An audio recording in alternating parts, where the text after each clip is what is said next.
Have you ever stood in a room that used to be yours, only to feel like an uninvited guest?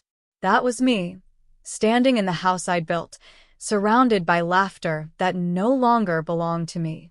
The echo of my children's voices used to fill these walls with warmth, but now, even their joy sounded like judgment. When my husband, Richard, passed away 3 years ago, I thought grief would be the hardest part. I was wrong. Grief is merciful. It dulls with time. But betrayal? Betrayal sharpens. It lingers like glass under the skin, impossible to forget. I had imagined our family, myself, my son Daniel, and my daughter Emily, would pull closer together in loss. Instead, Richard's will did what death alone could not. It divided us. Everything, every cent, every property, every investment, was left to them. Not a word about me, his wife of 32 years. His letter, found in a sealed envelope inside his lawyer's office, contained only one line addressed to me. You'll understand why I did this someday. For months, I tried to find that understanding. Maybe he had meant it as protection, keeping me safe from resentment or dependency. Maybe it was some twisted moral lesson. Or maybe, and this thought haunted me most, he had stopped trusting me long before he died. Daniel had tried to soften the blow at first. "Mom, you'll always have us," he'd said, awkwardly patting my shoulder as if I were a fragile acquaintance instead of his mother. Emily was colder. She handled the estate meetings with brisk professionalism, speaking to me as though I were a distant relative. Her words were knives disguised as logic. Dad wanted this. We have to honor his wishes. Honor his wishes. That phrase became the wedge between us. I still lived in the guest cottage behind the main house, technically mine, though even that felt borrowed. I watched my children from a distance, Daniel renovating the home office into a nursery for his first child, Emily hosting charity dinners under the glow of chandeliers I had chosen decades ago. Every smile they gave me felt rehearsed, every act of kindness tinged with pity. And yet, I couldn't leave. Something in me clung to the unanswered question. Why? Why would Richard, who once said I was his greatest partner, leave me with nothing but memory? Why would my children, my own blood, let it happen without protest? One evening, as I stood by the window watching the lights flicker through the trees, I noticed a familiar shadow cross the lawn, a figure heading toward my cottage. For the first time in months, my heart lifted, fragile and foolish. Maybe one of them had come to apologize, to explain, to finally bridge the distance between us. But when I opened the door, it wasn't my son or daughter standing there. It was someone else. Someone who shouldn't have known where to find me. And that's when I began to realize my punishment was only beginning. The man at my door was Samuel Reeves, Richard's oldest friend and business partner. I hadn't seen him since the funeral, when he offered me a perfunctory hug that smelled faintly of expensive whiskey and guilt. Now, under the dim porch light, his face looked more worn, his once confident posture slightly bent. "Margaret," he said, his tone soft but uncertain. "I know it's late, but we need to talk."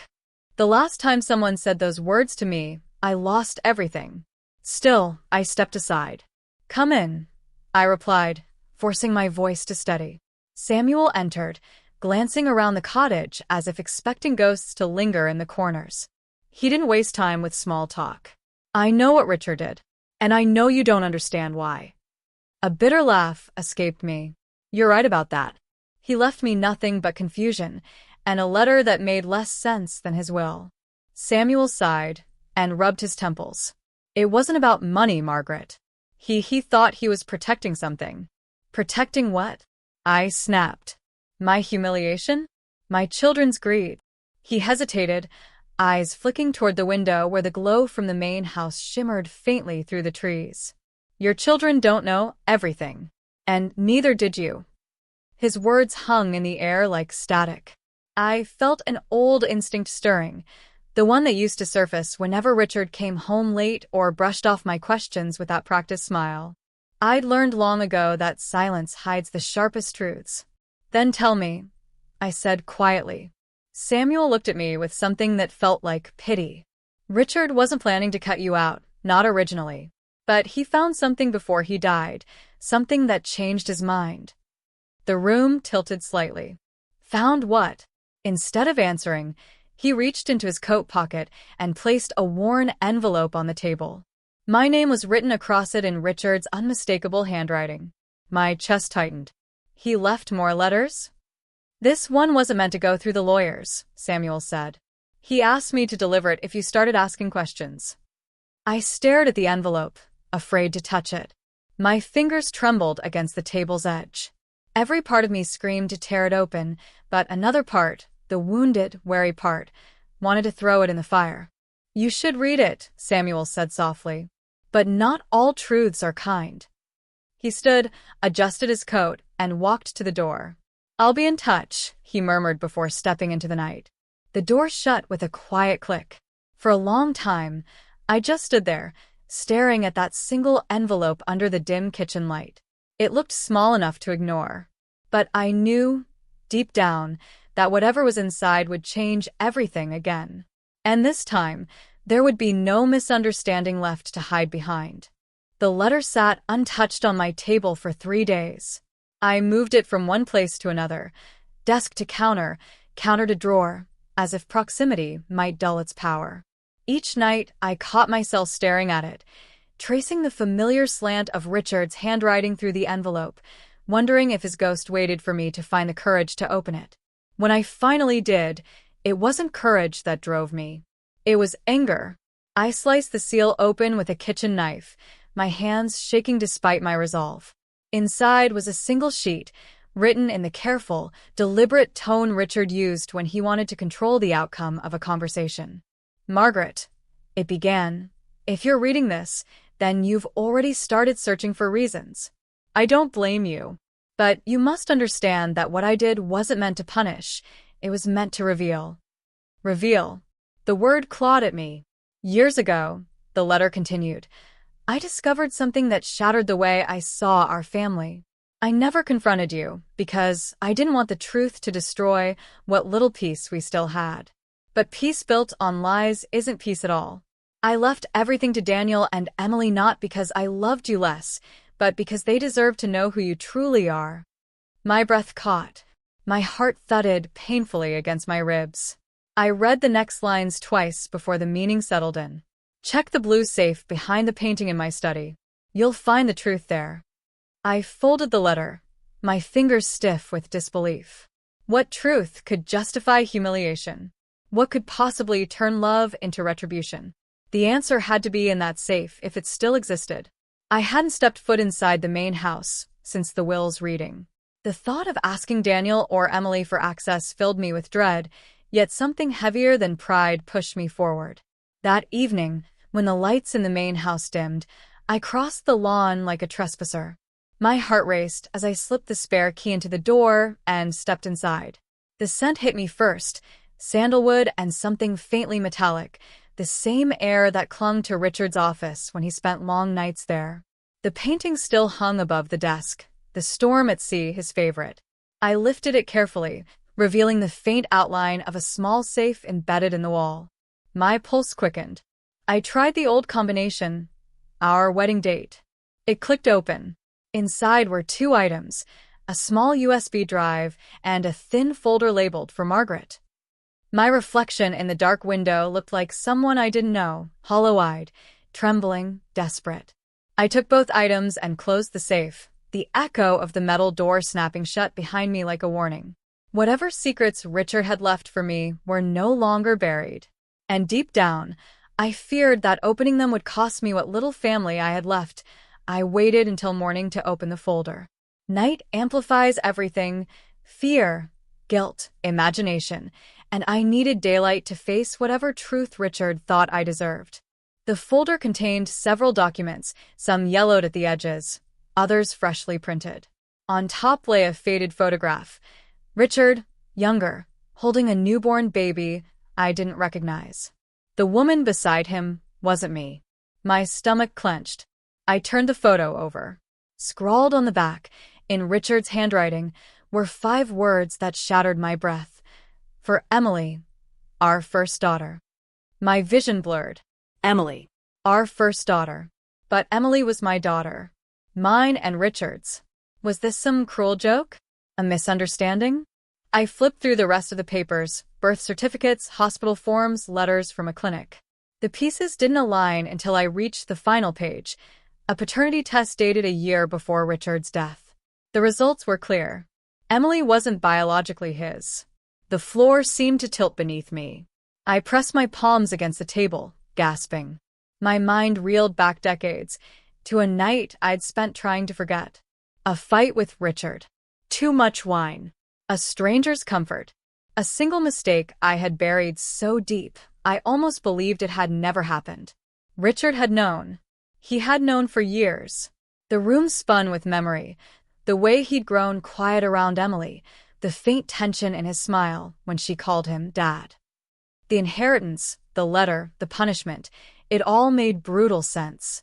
But there was something worse than the shame curling in my chest, the realization that he hadn't just punished me. He had punished her. I opened the USB drive on my old laptop. A video file loaded, a recording of Richard in his study, looking frail but composed. "Margaret," he said, voice hoarse. "If you're watching this, I've already gone.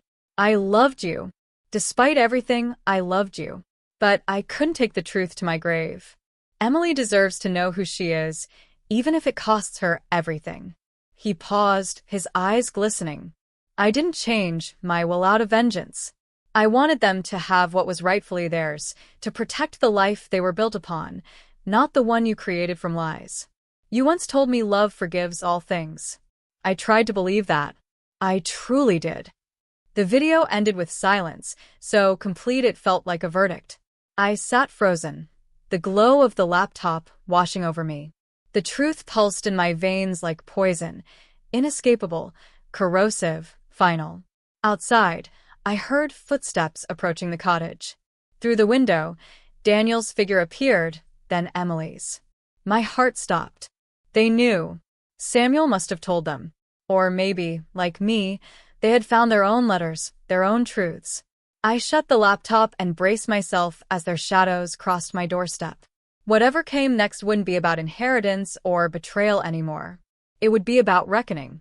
Daniel's knock was firm, but it was Emily's trembling voice that made my heart seize. "Mom, please open the door." I hesitated, fingers resting on the handle. Part of me wanted to hide, to keep the fragile illusion of family intact just a little longer. But illusions had brought us here, hadn't they? Slowly, I opened the door. Emily stood pale and sleepless, her eyes rimmed with the same disbelief that had once been mine. Daniel hovered behind her, jaw tight, torn between anger and pity. In Emily's hands was the same photograph I had found only hours earlier. "Why didn't you tell me?" she whispered. Her voice cracked like thin glass. There are no words for a moment like that. No apology large enough to fill the space where trust once lived. I tried to speak, but the words tangled in my throat. "I thought I was protecting you. I managed. I thought it didn't matter. He raised you. He loved you." Her eyes filled with tears. "But he died hating you for it." The truth of it landed like a blow. I saw then that the punishment wasn't the lost inheritance. It was this. Standing before my children and realizing that every choice I had made out of fear had turned love into collateral damage. Daniel broke the silence first. "Dad left us letters too. He said you'd need us, even if you didn't deserve it." His tone was harsh, but his eyes betrayed something softer, grief, confusion, love still fighting to survive. Emily wiped her tears and stepped closer. "You should have trusted me with the truth," she said. "But I can't hate you for wanting to protect me." Maybe that's what he never understood. For the first time in years, I reached for her hand. She let me hold it. The warmth of her skin felt like forgiveness trying to find a place to live. We sat together in silence as the morning light crept through the window, soft and merciful. There were no dramatic reconciliations, no sudden healing. Just the quiet understanding that sometimes love survives even after everything else has crumbled. Later, when they left, I stayed by the window, watching them cross the lawn toward the house that was once mine. I didn't feel anger anymore. Only a strange peace, sharp around the edges but real nonetheless.